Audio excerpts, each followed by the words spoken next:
I grew up on a university campus in eastern Nigeria. My mother says that I started reading at the age of 2, although I think 4 is probably close to the truth.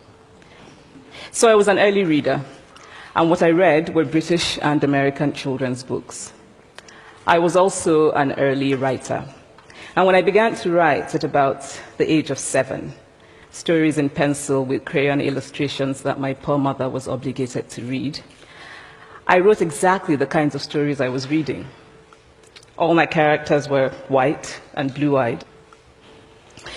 They played in the snow. They ate apples. And they talked a lot about the weather, how lovely it was that the sun had come out.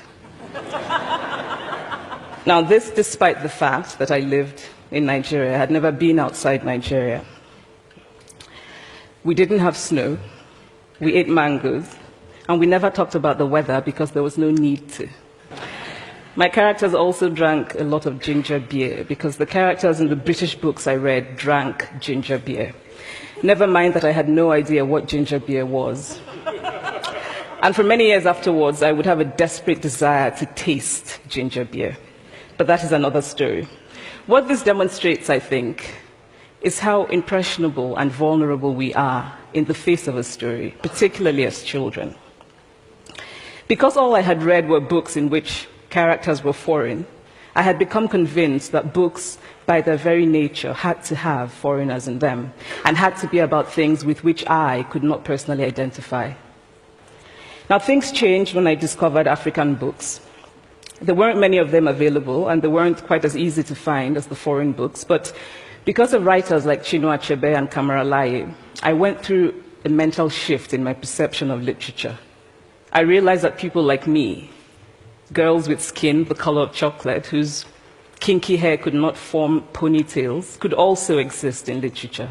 I started to write about things I recognized. Now, I loved those American and British books I read. They stirred my imagination. They opened up new worlds for me. But the unintended consequence was that I did not know that people like me could exist in literature.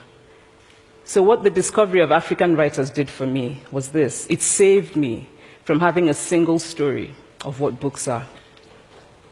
I come from a conventional middle-class Nigerian family. My father was a professor. My mother was an administrator. And so we had, as was the norm, live-in domestic help who would often come from nearby rural villages. So the year I turned 8, we got a new houseboy. His name was Fide. The only thing my mother told us about him was that his family was very poor. My mother sent yams and rice and our old clothes to his family.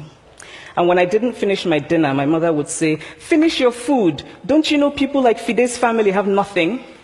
So I felt enormous pity for Fide's family. Then one Saturday, we went to his village to visit. And his mother showed us a beautifully patterned basket made of dyed raffia that his brother had made. I was startled.